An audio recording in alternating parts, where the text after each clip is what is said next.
everyone, for today's project I'm going to actually make a recipe card holder. This is from a template you can get on MyGrafico.com, and I've already pre-cut out what I need, including all the inserts which I have over here. So I'm just going to talk you through how I put it together. So as I say, I've already cut these out, and what I need to do is score them. So I'm just going to use my paper trimmer to do this, because I find it gives a nice neat score line. You can use a score pal, or you can just do it with a ruler and a bone folder. It really doesn't matter. This is just the way I prefer to do it. And then to get this bit lined up correctly, I just make sure these are lined up here and this is lined up there, and then you know that when you score down these two flaps, the score line will be in the correct place, as you can see. This score line here needs to be the same width as these are. So I just made a small pencil mark on either end, and I'm just going to score at those 2 points. Next I'm going to use this this tape. It's really strong tape. It's far stronger than the usual tape runner that I normally use, because it's got to hold this together and stay closed. So I just want to make sure it's going to be stuck down well enough. So I'm just going to put a couple of strips of this down either side. Do the same on that side.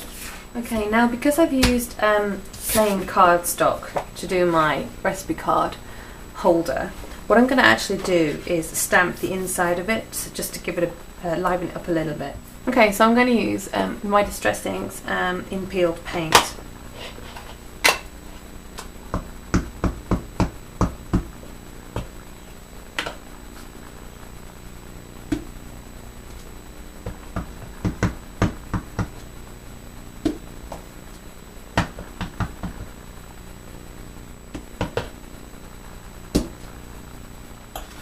While that's drying, I'm going to start to cut out these. Okay, so just line it up. And trim around. Just trim the rest of these circles out.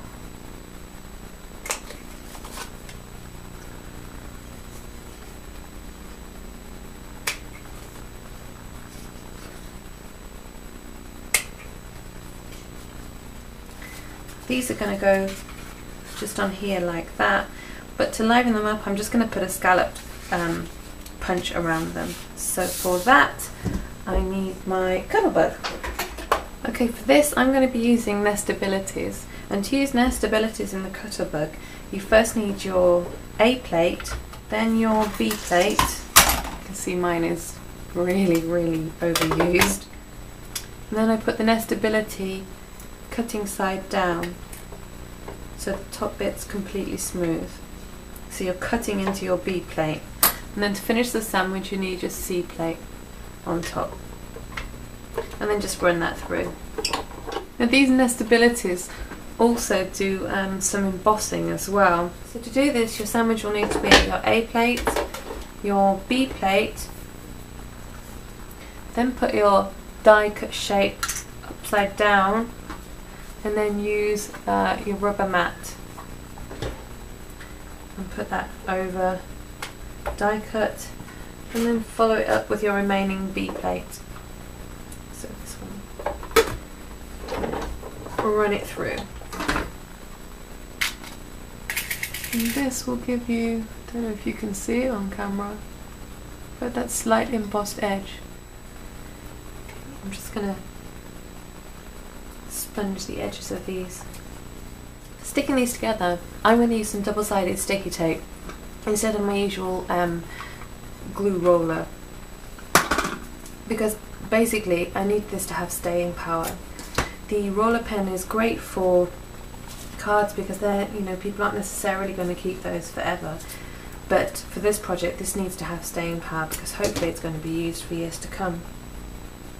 So I'm just going to use this double-sided sticky tape to adhere all of this project together.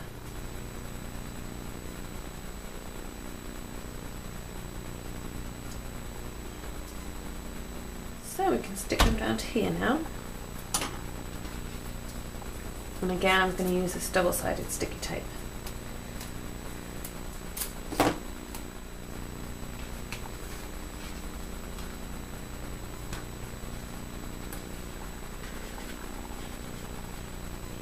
Next, I'm going to do a bit of paper piecing.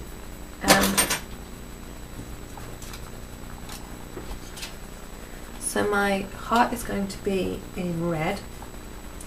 And I'm just going to cut around it with a tiny border. Okay, then I'm just going to cut the buttons out of this one. And again, I'm just going to leave a really small border. Because these are so small, I'm going to use my really small 3D stickers and my tweezers because they're too small for my fingers really.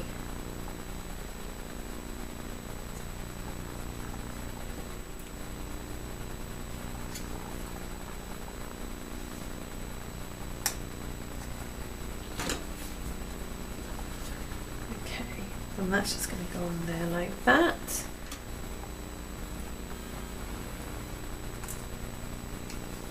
Okay, now we can go back to our cutout. And basically, you just need to fold along all of the score lines using your bone folder.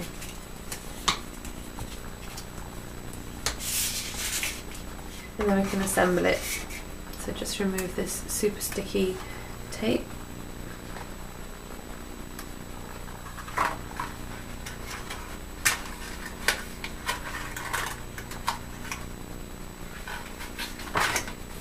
Just make sure it's adhered properly. So now we have our basic box. Next we just need to adhere this top down. Okay, then we're just going to adhere this bit down to the bottom. I'm going to use my Fiskars punch. This is the border lace punch.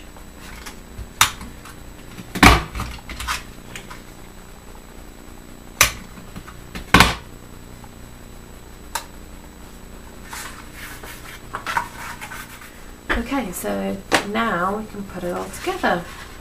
Pop those inside. So then next we need some ribbon. Oh, I think there might only just be enough left here. Just to hold this ribbon in place, stop it sliding around. I'm just going to use a couple of glue dots.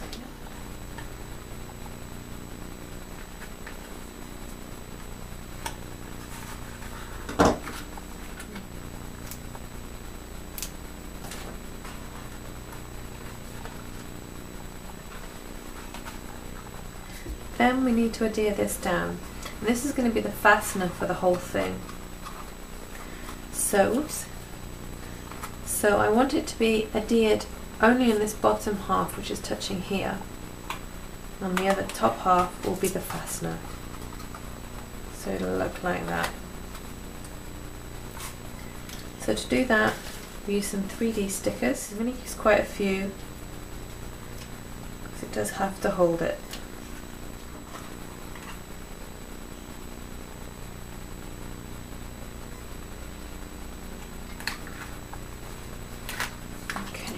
And then just press it down really well.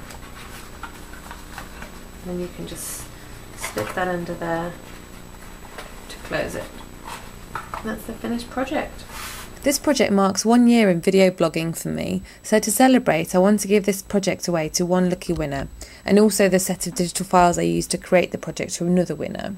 So to enter your name into the draw, please leave a comment at YouTube or under the video at MyGrafico.com or over at my blog. And so to improve your chances of winning, you may enter 3 times by leaving 1 comment at each site. The closing date is midnight on Saturday 27th of February. Thanks and good luck!